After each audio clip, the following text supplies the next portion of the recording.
I think that there are a lot of reasons why people are unwilling to help themselves, and why they are unwilling to get out of their depression. And a lot of the times that we don't even realize it, right? We don't even realize what we're doing to ourselves and what we're being like. I'm going to be very blunt in this video. I think people who are unwilling to help themselves get out of their depression in a sort of way can sometimes be narcissists. Entitled. What do I mean by this? I think there are two types of narcissists. Narcissists. And it's that one is the one you're familiar with, the one that only cares for himself or themselves, the one that is grandiose in their narcissism. I think I'm pronouncing that right. And the way that they only care for themselves, and that they only wish to be respected, and they think they're entitled to own everything and everyone. I think that's the narcissism that we are familiar with. But then what is this second profound narcissism you found, Julian? And why are you calling me a narcissist? I think narcissism, in its hidden form, it goes like this. It's to think that your pain is so unique, to think that your pain is so great that you deserve to be helped, instead of you helping yourself ultimately. It's you staying in your sadness and you staying in your sorrow because you think you deserve a helping hand, because you think your pain is so unique, because you think your hurt is so different from any of us and anyone else, that you feel like you deserve better than people. You deserve to be treated better. And like, I see this a lot. I saw it in myself. I saw it in people who felt like just because they were depressed or sad, felt like they deserved special treatment, or they deserved to be pitied of some sort, and have some sort of advantage because they are hurting. And in a way, they keep themselves hurting because they think they're entitled to. So then what does that really accomplish? Now, what productivity does that produce? Nothing, right? It's just this self-wallowing. You just self-wallow. You just indulge in sadness and sorrow. And then you expect everyone else to help you and to lift you up because you can't lift yourself. And you don't realize that you can be helped. You don't realize that you can even help yourself. Because I believe that everyone can help themselves. I believe that no matter how bad you have it in life, as long as you have your willpower and as long as you're willing to try, then you're already there. You're already halfway there. Because when dealing with depression, when dealing with sadness and anxiety and all these bad feelings, it's once you're willing to try and get rid of them, once you will never be able to fully get rid of them because they'll always stay as a part of human nature. But once you are willing to try to recover, once you're willing to try to rise over the top and become functional, and I'm not saying that depressed people are unfunctional people, but once you're willing to try to become better, then you're already like halfway there. Because that decision in and of itself is a step. That is your first step. And for me, that was going to counseling for school, for high school. That was me setting up a counseling meeting every week, or finding a therapist. That was my first step. And in a way, a lot of people don't realize that they can really take initiative and get out of this hole. Get out of this self-wallowing and self-pity and sorrow that they put themselves in. I'm not saying, actually, I'm not going to say, I take that back. I'm not saying they put themselves in that situation. Perhaps the environment put them in that situation. But that led them to put themselves into that depression.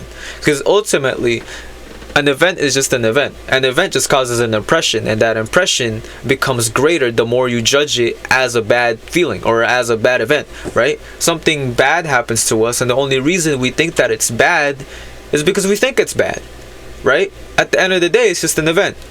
A water bottle falls on me. Piano falls on top of my head. Sure, I can't control that. It's just an event that nature has planned for me, or planned for whatever. I perceive it as bad because it hurt me. But at the end of the day, it was just something, right? It was just a thing. It was just this impression, it's this judgment. But I don't want to rant about that all too much, because that's not the point of this video. The point of this video is, if you're out there, right? And I'm going to be very blunt. I'm not going to sugarcoat this, because I don't like to sugarcoat things, because I don't think that's the way you should help someone. I think the way you help someone out is calling them out on their bullshit and helping them get out of it.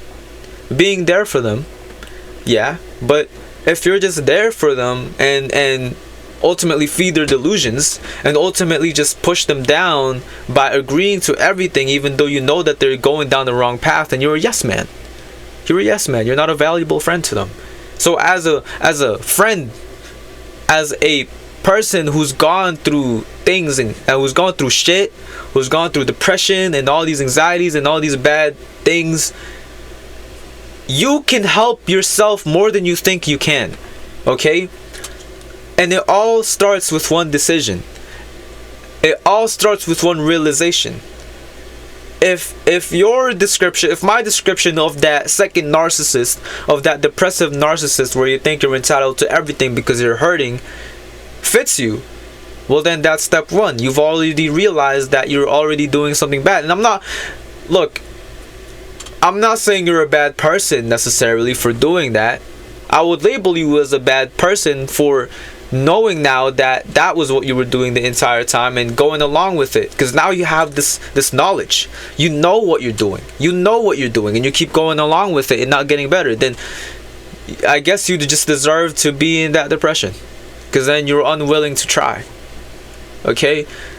And now that we have that realization, that maybe you are that depressive narcissist, then the second is to have a decision to try and get out of it.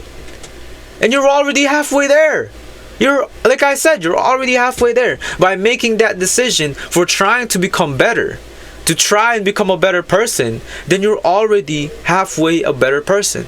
The third thing you can do, and the last step, well, not necessarily, because I think that actually good people have different steps to becoming different people, but one of the furthermore steps in that succession is to actually exercise now what you think, to actually do things to try and be better.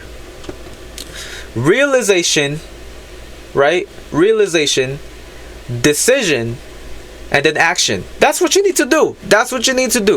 I think that's just the remedy for, I guess that's what I did to combat my own sadness and my depression, because I know a lot of people struggle with it and they don't know how to go on about it.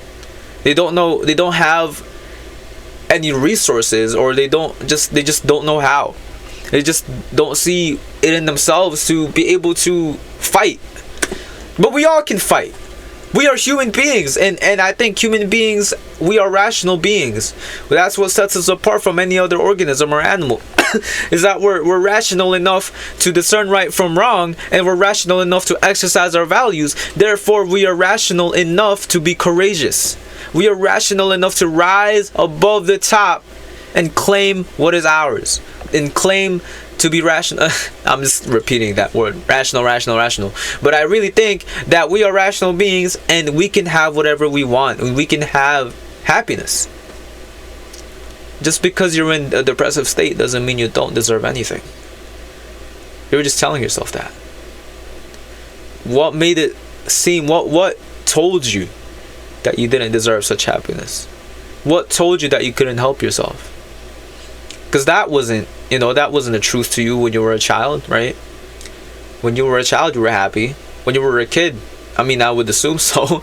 But for most of us, I think when we were children, we were happy.